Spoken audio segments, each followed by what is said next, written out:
Max 1 March 2022 board paper. Question number 1A, यहाँ पे MCQ पूछा गया था कि which of the following is a quadratic equation. तो उसका करेक्ट आंसर है B, X into X plus five is equals to 2। Next question था AP फाइंड करना है आपको।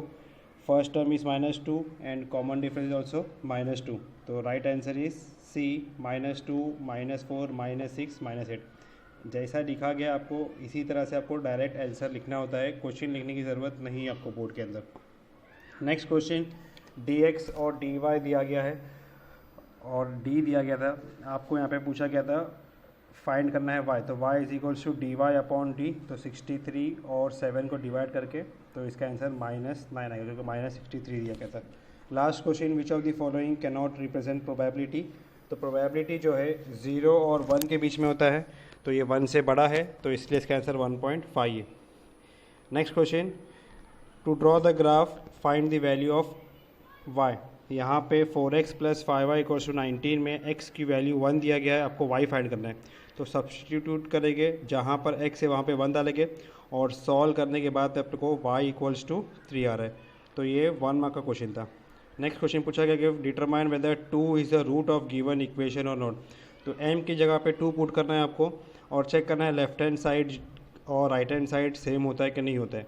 तो in place of m we are putting 2, तो 2 2 ज़ा 4, 8 -10 -2 आ रहा है यहाँ पे, तो सेम नहीं आ रहा है।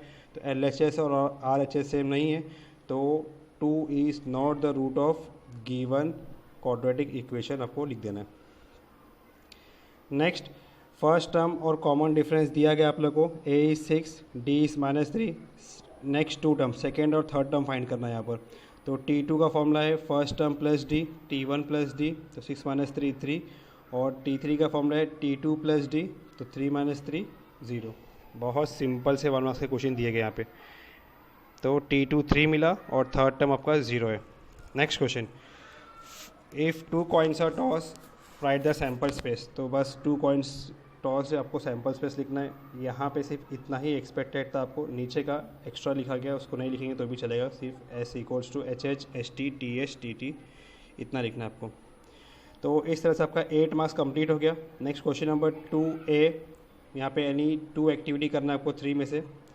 पहला एक्टिविटी में देखो दिया गया है डिटर्मिनेंट, जो क्रैमर्स रूल वाला पार्ट है वहाँ से आया है, तो उसको क्रॉस मल्टीप्लाई करना है। 2√3 को 3√3 से मल्टीप्लाई करेंगे, तो फर्स्ट बॉक्स में आपका 3√3 आएगा और सेकंड बॉक्स पे 9 को 2 से मल्टीप्लाई करना है आपको, तो 9 2 ज़ा 18 आने वाला है। यहाँ पे सॉल्व करो, 2 3 ज़ा 6 और √3 इंटू √3 3, तो 6 इंटू 3, तो 6 3 ज़ा 18, तो 18 - 18 इज़ 0। तो ये 3 बॉक्स जो है आपके स्टार्टिंग है 3√3 2 और 18, ये आपको प्रॉपरली लिखना है। तो लास्ट तो बहुत सिंपल है। तो 4 बॉक्स है, half marks for each box. इस तरह से आपका कंप्लीट 2 मार्क्स यहाँ पे कंप्लीट होता है। बहुत सिंपल सी एक्टिविटी थी ये।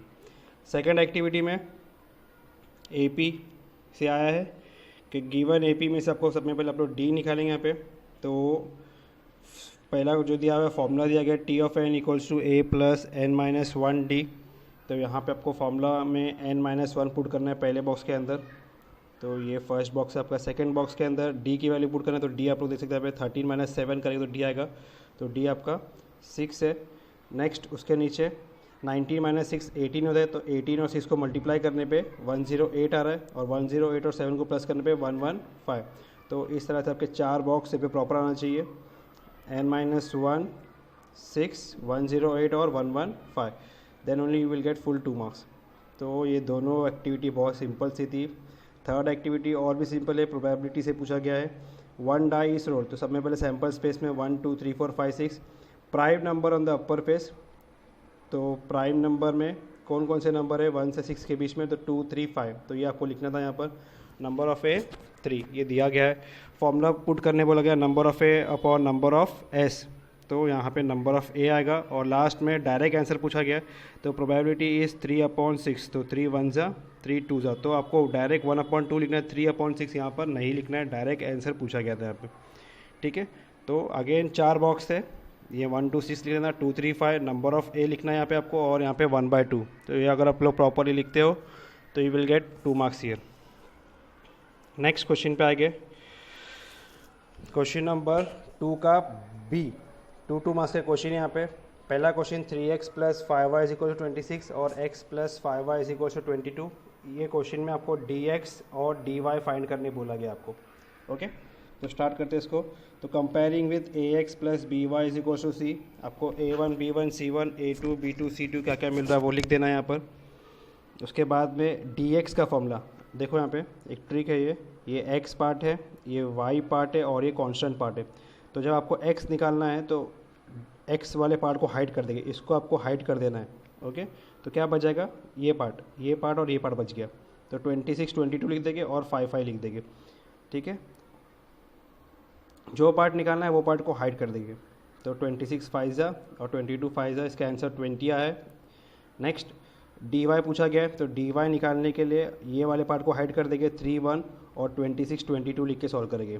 देखो यहाँ पे 3 1 26 22, तो 3 इंटू 22 और 26 इंटू 1, तो इसका आंसर 40 है। बस dx और dy पूछा गया था, तो आपको फाइनल आंसर में dx और dy लिख के इसको पेन से या पेंसिल से आपको हाईलाइट कर देना इस तरह से। Okay, next question, 5 red balls, 8 blue balls and 3 green pens है यहाँ पर। तो उसको आप लोग R1 R2 R3 R4 R5 B1 B2 B3 ऐसा सॉल्व करेंगे हम लोग। तो let S be the sample space, तो सैम्पल स्पेस में टोटल जितने पेन हैं सबके हम लोग नाम लिख देंगे। A is the event of getting the pen as blue pen आने के चांस कितने, तो ब्लू पेन 8 थे। प्रोबेबिलिटी पूछा गया है, तो प्रोबेबिलिटी का फॉर्मूला है number of A upon number of S. तो ब्लू पेन 8 है और टोटल पेन 16 है, तो 8 अपॉन 16 ये आपका हाफ आएगा। इस तरह से फाइनल आंसर लिखना है आपको। ओके, नेक्स्ट क्वेश्चन में पूछा गया है इवन नेचुरल नंबर्स के बारे में, कि sum of all even natural number, तो एस एन आपको फाइंड करना है।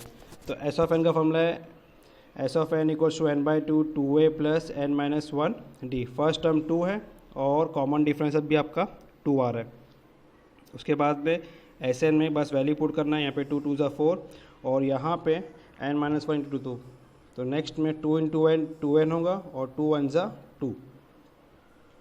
ओके, इसको ध्यान से करना आपको। ये ब्रैकेट ऐसा ओपन होगा, 2 इंटू n 2n और ये 2 1 ज़ा 2। अब 4 माइनस 2 2 हो गया और ये 2n एज इट इज़ आया यहाँ पर।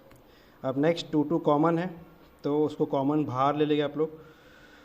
ये 2 कॉमन बाहर ले लिए, तो यहाँ पे n और यहाँ पे 1 बचा, तो 2 2 कट, क्या बचा है n into n plus n। तो sum of first n even natural number क्या है, n into n plus 1। Next question, factorization simple सा क्वेश्चन पूछा गया, X square plus X minus 20 equals to 0।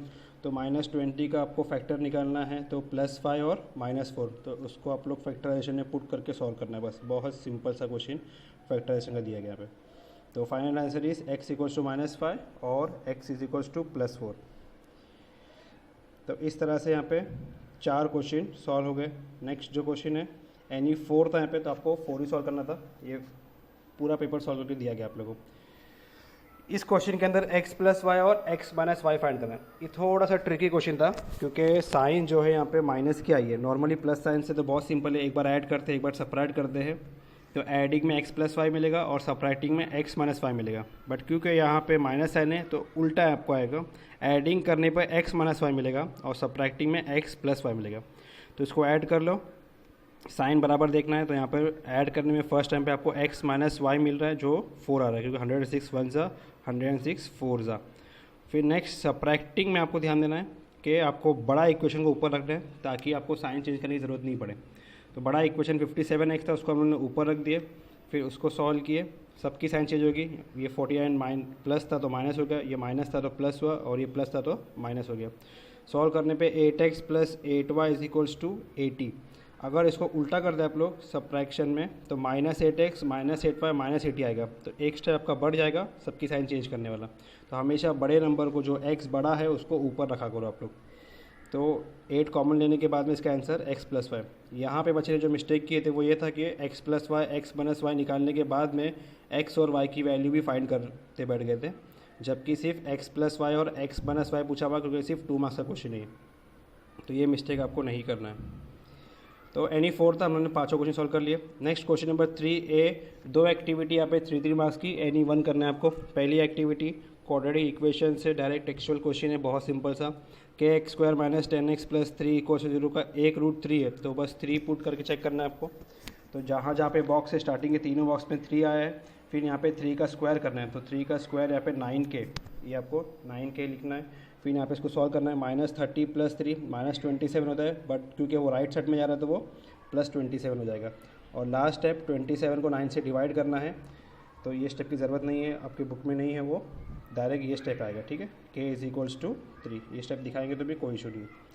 तो इस तरह से 6 बॉक्स है, पहले 3 बॉक्स में 3 आएगा, फिर 9k, फिर 27 और फिर 3। नेक्स्ट क्वेश्चन, ये भी एक्टिविटी एनी वन था। ऐसे है सैम्पल स्पेस, तो कार्ड्स के अंदर 52 होते हैं। Card drawn is an S card, S card आने के चांस कितने हैं? तो एस कार्ड 4 होते हैं, एक स्पेड में होता है एस कार्ड, एक क्लब में होता है, एक डायमंड में होता है और एक हार्ट्स में होता है। तो 4 एस कार्ड रहते टोटल, तो 4/52, इसको सॉल्व करने में 1/30 आएगा। तो इस तरह से यहाँ पे काउंट कर लो आप लोग कितने बॉक्स कंप्लीट हो रहे हैं। 1 2 3 4 बॉक्स आपके यहीं पे कंप्लीट हो गए। Next, card drawn is a spade card, spade card 13 होते हैं, तो 13/52 होगा। 13/52 वो स्टेप शो नहीं किया गया है यहाँ पे। 13 1 जा 13 4 जा, तो एक्टिविटी में खाली इतना ही पूछा गया था, उन्होंने इसलिए उतना ही लिखा 1/4। क्लियर, बहुत सिंपल सा क्वेश्चन था, ये भी एनी वन था। नेक्स्ट, इसके बाद में थोड़े से ट्रिकी क्वेश्चन स्टार्ट हो गए थे यहाँ से 3 मार्क्स में। तो पहला क्वेश्चन ग्राफ था, और ग्राफ ऑप्शन में था 4 में से कोई 2 करना है। तो पहला ग्राफ x + 3y = 7 और 2x + y = -1। तो यहाँ पे इसको अरेंज करो, x = 7 + 3 आ गया तो -3y। सिमिलरली यहाँ पे y = ये +2x वहाँ गया तो -2x। अब आपको अपने हिसाब से, क्योंकि y राइट में है तो यहाँ पे y की कोई भी 3 वैल्यू ले लेंगे आप लोग, और यहाँ पे x राइट में है तो x की कोई भी 3 वैल्यू ले लेंगे और फिर सॉल्व करते आएंगे आप लोग। तो एक एग्जाम्पल बता दो आप लोगों को मैं कि y अगर हम लोगों ने पहले 2 लिए, तो y अगर 2 लेंगे तो x इज 7 - 3 2 जा 6, 7 - 6 1। तो इस तरह से आपका 1,2 आया यहाँ पे। और यहाँ पे x अगर 0 लिए, क्या लिए हम लोगों ने x 0 लिए, तो कैसे सॉल्व करोगे? तो y हो जाएगा -1, क्योंकि ये तो पार्ट 0 होने वाला है। तो इस तरह से x 0 है तो y -1, तो 0,-1। इस तरह से सॉल्व करने के बाद में टोटल 3 वैल्यूज़ आपको आना चाहिए, फर्स्ट इक्वेशन में भी और सेकंड इक्वेशन के अंदर भी, और फिर इसको आपको प्लॉट करना है। और यहाँ पे तो डायरेक्ट आंसर मिल जा रहा है आपको, देखो यहाँ पे दोनों जगह सेम आ रहा है, इसका मतलब आपका ग्राफ यहाँ पे इंटरसेक्ट होने वाला है। तो ये आप लोग ग्राफ पे प्लॉट करने के बाद में फाइनल आंसर में लिखोगे x = -2 and y = 3 the solution of given graph. और क्योंकि मेरे पास ग्राफ पेपर अवेलेबल नहीं था तो मैंने ये पेपर में ही बना दिया हूँ। इस तरह से आपका ग्राफ बनेगा, जो पॉइंट्स है प्रॉपरली वो ऐसा प्लॉट करना है आपको, ठीक है। और यहाँ पे जो इंटरसेक्ट हो रहा है वो -2,3 पे ये इंटरसेक्ट हो रहा है। तो इस तरह से आपको इसको प्लॉट करना है। यहाँ पे x एक्सिस, y एक्सिस और ये स्केल सब आपको ग्राफ में लिखना है। Next question, second one, AP के अंदर पूछा गया है कि find the total number of seats in the auditorium. तो टोटल 27 रोज थे वहाँ पे। तो यहाँ पे सब में पहले A और D निकालना है। पहले रो में 20 सीट्स थे, टेक्सचुअल क्वेश्चन पूछा गया था सिंपल सा, SN पूछा गया है, तो SN के फॉर्मूले में वैल्यू पुट करना है। और यहाँ पे थोड़ी सी मिस्टेक हो गई थी, ये 52 आएगा यहाँ पे, और यहाँ पे ऐड करने के बाद में 92। तो सॉल्व करने के बाद में इसका आंसर आ रहा है 1242। क्या पूछा गया था? Total number of seats in the auditorium. तो आपको ये वैल्यूज़ यूज़ करना है। फर्स्ट A 20 है, कॉमन डिफरेंस 2 का है, और 27 रोज है टोटल। ऑडिटोरियम के अंदर टोटल कितना है? 27 रोज। ऐसा करेंगे तो आप लोग लास्ट रो कितना है? 27। तो टोटल 27 रोज के अंदर कितने सीट से पूछा गया है? तो answer is 1242। Next question, any two था यहाँ पे, हम लोग थर्ड क्वेश्चन पे। लेट मनीष, यहाँ पे पूछा गया था कि मनीष एज और सविता का एज का एडिशन 31 है, और 3 ईयर्स अगो एक रिलेशन दिया गया था, और फाइंड देयर प्रेजेंट एज। तो लेट मनीष एज भी x एंड सविता एज भी y, तो दोनों का एडिशन 31 है। कंडीशन दी गई थी कि 3 ईयर्स एगो मनीष एज जो है 4 टाइम्स कविता एज था। तो 3 ईयर्स एगो में दोनों में -3 करना है आपको। x minus 3 equals to 4y minus 3। Bracket open करेंगे तो यहाँ पे ये 4 इंटू वाई 4y और 4 3 ज़ा 12। अरेंज करो इसको तो x प्लस 4y यहाँ पे गया तो माइनस 4y और ये माइनस 3 अगर राइट में गया तो वो बन जाएगा प्लस 3। और ये सॉल्व होने के बाद में आया x minus 4y equals to minus 9। ये आपका इक्वेशन है और ऊपर एक इक्वेशन था x प्लस वाई। तो x सेम है तो उसको सब्ट्रैक्ट करके सॉल्व हो जाएगा। सब्ट्रैक्टिंग में हम लोग x कट गया तो 5y इज इक्वल्स टू 40 आया तो y इज इक्वल्स टू 8 मिला। y की वैल्यू पुट करो इक्वेशन नंबर 1 के अंदर, आपको x मिल गया 23। तो मनीष की एज 23 है और सविता की एज 8 ईयर्स है। बहुत सिंपल सा क्वेश्चन था ये, 3 मार्क्स के क्वेश्चन थे। एनी 2 करना था आपको और यहाँ पे ये 4th क्वेश्चन है। Formula method, okay, formula method factorization method भी पूछा गया है और फॉर्मूला मेथड भी बोर्ड में आया। देखो इस बार comparing with ax square plus B X plus C equal to 0 we get a कितना है 1, a 1 है, b 10 है और c 2 है। इसको आप पहले b स्क्वायर माइनस 4ac निकालो तो यहाँ पे ये 92 आया। 92 का डायरेक्ट प्राइम फैक्टर नहीं निकलता है, परफेक्ट स्क्वायर नहीं है, तो उसको स्प्लिट करने में 23 4 आ रहा है, 4 जो है बाहर आएगा तो 2 बन जाएगा और 2 और 10 कॉमन ले लेंगे। बच्चे यहाँ पे ये मिस्टेक करते हैं कि ये 2 काट देते हैं या फिर ये 2 और ये 5 काट देते हैं। ऐसा नहीं करना, आपका सम रॉन्ग हो जाएगा। कॉमन लेना है यहाँ पे और यहाँ पे 2 कॉमन है तो 2 बाहर ले लिए तो ये 2 5 ज़ा 10 और 2 1 ज़ा 2 तो 5 और यहाँ पे 1 कुछ नहीं है तो 1। अब ये 2 और 2 आपका कट हो जाएगा तो आंसर इज़ -5 प्लस √23 या फिर -5 माइनस √23। अगर आप लोग ने यहाँ तक भी उसको लिख के सॉल्व छोड़ दियो तो भी कोई इशू नहीं है, ठीक है। आपका सिर्फ हाफ मार्क्स डिडक्ट होगा, बट अगर कैंसिलेशन आपने रॉन्ग कर दिया तो फिर आपका 1 मार्क्स वहाँ पे डिडक्ट हो सकता है।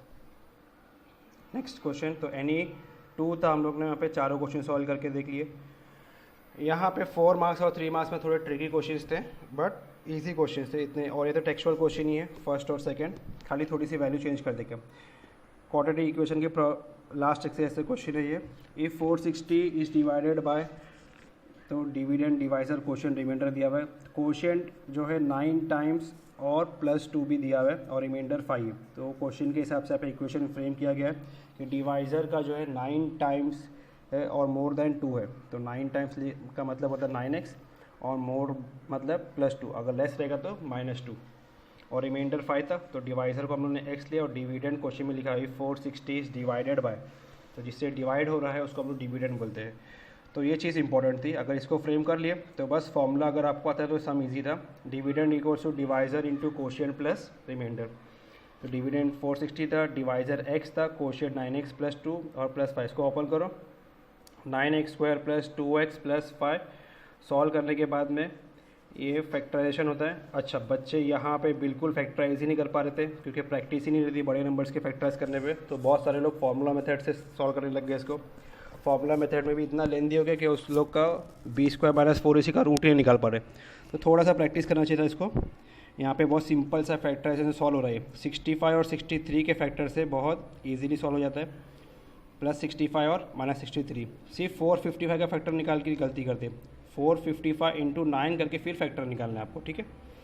तो सॉल्व करने के बाद में देखो कॉमन व्यूमन लेकर अगर आप सॉल्व करते हो तो इसका आंसर इस तरह से आता है 9x प्लस 65 और x माइनस 7।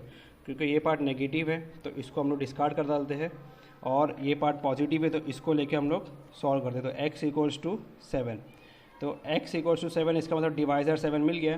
तो कोशिएंट के लिए हम लोग डिवाइज़र की जो वैल्यू है वो पुट कर देंगे तो हम लोग का कोशिएंट भी आपको यहाँ पे मिल जाएगा, ठीक है।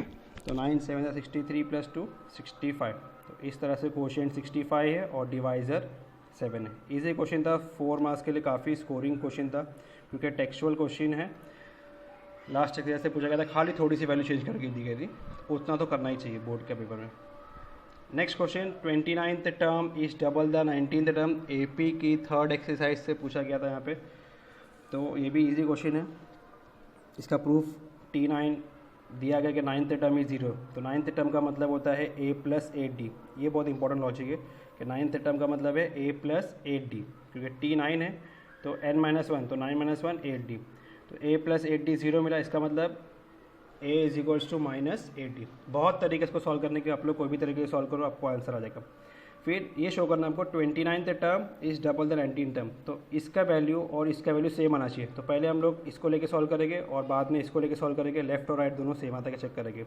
तो 29th टर्म जो है वो a प्लस 28d होता है ना, n-1d के हिसाब से करो तो a प्लस 28d, और a अपना -8d है, तो a की जगह पे हम लोगों ने -8d पुट कर दिए। 28 - 8 कितना हुआ 20d, बहुत सिंपल सा 20d आ गया यहाँ पे। सिमिलरली यहाँ पे 2 टाइम्स T19, तो 2 टाइम्स T19 का मतलब है a प्लस 18d, तो a की जगह पे हम लोग को -8d पुट करना है, तो यहाँ पे -8d पुट कर दिए। 18 - 8 10d, 2 10s 20, तो इसका आंसर भी 20 आ रहा है, इसका आंसर भी 20 आ रहा है, मतलब दोनों का राइट साइड सेम है और इसलिए लेफ्ट साइड भी इक्वल रहेगा। तो therefore 29th term is double the 19th term. अगर आप लोग नोट किए होंगे यहाँ पे मैंने हर क्वेश्चन के बाद में फाइनल आंसर लिखा हुआ है, क्योंकि जो क्वेश्चन में जैसा पूछा गया है स्टेटमेंट में आपको वैसा ही लिखना है, तभी आपको जो फाइनल आंसर का हाफ मार्क्स होता है वो मिलेगा, वरना आपका हर क्वेश्चन में हाफ मार्क्स डिडक्ट होता है। ठीक है, तो हाफ मार्क्स भी बहुत इंपॉर्टेंट है, क्योंकि वो राउंड होके अगर 1 मार्क्स भी आपका कट हो सकता है। नेक्स्ट क्वेश्चन ये ओल्ड सिलेबस की टेक्स्ट बुक से आया गया था। इससे पहले मैंने काफ़ी बार डिस्कस किया था कि ओल्ड टेक्स्ट बुक के क्वेश्चंस काफ़ी बार पूछ रहा है बोर्ड में लगातार। तो ओल्ड टेक्स्ट बुक की जो एक्सरसाइज थी लीनियर इक्वेशन में, वहाँ पर एक क्वेश्चन दिया गया था कि आइसोसेलेस ट्राइंगल का पेरीमीटर 24 है और बेस जो है, बेस का रिलेशन दिया गया था, congruent side is 13 less than twice the base, एक रिलेशन वो दिया गया। तो आइसोसेलेस ट्राइंगल मतलब दो साइड इक्वल रहेगी, तो दो साइड जो इक्वल इसको हम लोग ने x लिए और बेस को हम लोग ने y ले लिए। ठीक है, सिंपल सा लॉजिक था। और फर्स्ट कंडीशन के perimeter is 24, perimeter mean sum of all side, तो x प्लस y इज 24, तो 2x plus y is equals to 24। Next congruent side is 13 less than twice the base, तो congruent side जो था वो x है, congruent side क्या था x है, इस मतलब इक्वल्स टू 13 लेस मतलब -13, ट्वाइस बेस। इस तरह से आपको इक्वेशन फ्रेम करने आना चाहिए। कॉन्ग्रुएंट साइड इज़ 13 लेस और ट्वाइस बेस, तो ये सब अगर आप लोग लिख लोगे तो ये देखो, और बाद में बस अरेंज करना है और सॉल्व करना है। अब क्योंकि यहाँ पे इक्वेशन सेम नहीं आ रहा है, x - 2y है और इधर 2x प्लस y है, तो x को सेम करने के लिए मल्टीप्लाई बाय 2 कर दिए और फिर इक्वेशन लेके सब्ट्रैक्टिंग कर दिए।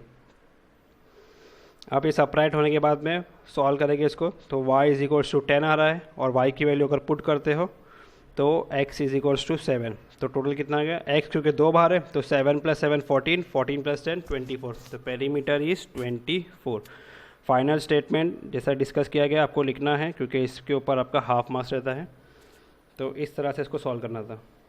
ओके, एनी 2 था और ये आपको तीनों क्वेश्चन सॉल्व करके दिखाया गया है। ये थर्ड क्वेश्चन आइसोसेलेस ट्रायंगल का था, ये AP से पूछा गया था और ये क्वाड्रेटिक का एक क्वेश्चन था। तो क्वाड्रेटिक, AP और लीनियर से अलग अलग क्वेश्चन पूछा गया। नेक्स्ट लास्ट क्वेश्चन जिसको हॉट्स बोलते हैं हम लोग, वो है और प्रोबेबिलिटी का है। तो प्रोबेबिलिटी में कितना भी हॉट्स हो बहुत सिंपल ही रहता है कि यहाँ पे number of red ball is 8 and there are some blue balls, तो सम लिखा गया है तो हम लोग को मालूम नहीं कितने ब्लू बॉल्स है, तो वहाँ पे हम लोग ने क्वेश्चन मार्क डाल दिए और रेड बॉल्स को हम लोग ने A लिए और ब्लू बॉल्स के लिए हम लोग को B अल्फ़ाबेट मिल गया, तो अच्छा ये। और रेशियो ऑफ प्रोबेबिलिटी दिया गया कि दोनों का प्रोबेबिलिटी का जो आंसर है वो 2/5 है, तो उसको हम लोग लिख के रख देंगे। अब प्रोबेबिलिटी का formula number of A upon number of S और B के लिए number of B upon number of S, ये दोनों के लिए फॉर्मूला है। ये रेड बॉल के लिए है और ये आपका नीचे वाला जो है ये ब्लू बॉल के लिए।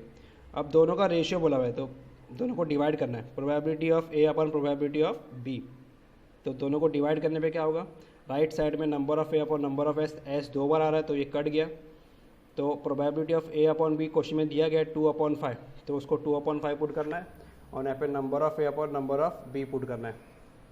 अब कितना सिंपल हो गया, देखो नंबर ऑफ A दिया गया है कि 8 रेड बॉल्स है तो 8 पुट कर दो, ब्लू बॉल्स फाइंड करना है बस क्रॉस मल्टीप्लाई करो, 8 5 40, 40/2 तो 20 आ गया, तो therefore there are 20 blue balls. तो ये हॉट्स के लायक क्वेश्चन भी नहीं था, फिर भी इसका नाम हॉट्स दिया गया है। ओके, सिंपल सा है, अगर थोड़ा सा भी आप लोग लॉजिक यूज़ कर लोगे तो सॉल्व कर लोगे। लास्ट क्वेश्चन, ये थोड़ा इंटरेस्टिंग क्वेश्चन था, AP से आया गया है कि 3 एंगल्स दिए गए और बोला गया है कि इसको आप लोग लेके सॉल्व करो कि measure of angles of triangles are in AP। तो अगर AP में है तो इसका मतलब कॉमन डिफरेंस सेम होगा, और फर्स्ट कंडीशन क्या है, smallest angle is 5 times common difference. तो स्मॉलेस्ट एंगल ए है, तो A is 5 times common difference, तो ए इज़ 5d। ये आपको इक्वेशन नंबर 1 मिल गया। और सेकंड कंडीशन आपको खुद से लगाना है कि sum of measure of all angles of triangle is 180। तो सबको ऐड करके 180 आएगा। ए आपका 3 बार है तो 3 हो गया, और डी और 2d 3d हो गया। तो 3 कॉमन है, तो डिवाइडिंग बोथ साइड्स पर 3 कर देंगे तो a plus d is equal to 60 हो गया। और a तो आपको पहले ही मिल गया था कि a जो है 5d है, तो a की जगह पे हम लोग 5d रिप्लेस कर सकते हैं। तो 5d प्लस डी इज 60, तो 6d इज इक्वल टू 60, तो d is equal to 60/6। d कितना मिला 10। d की वैल्यू पुट करो तो a आपको मिल गया 50। अब लास्ट में तीनों की वैल्यू पुट कर देंगे तो 50, 60 and 70। Final answer 50 degree, 60 degree and 70 degree. अगर आप लोगों का इस तरह से आंसर आया है जो भी है ऑप्शन अगर स्किप करके, तो you can score 40 after 40 marks in this paper. बहुत सिंपल सा पेपर था, इसको आप लोग अच्छे से रेफ़र कर लो, ठीक है, कि आपने क्या मिस्टेक किए थे। और जो न्यू बैच है उसको वो लोग इसको अच्छे से प्रैक्टिस कर लेंगे। आगे ज्योमेट्री का पेपर भी अपलोड किया जाएगा सॉल्यूशन के साथ में।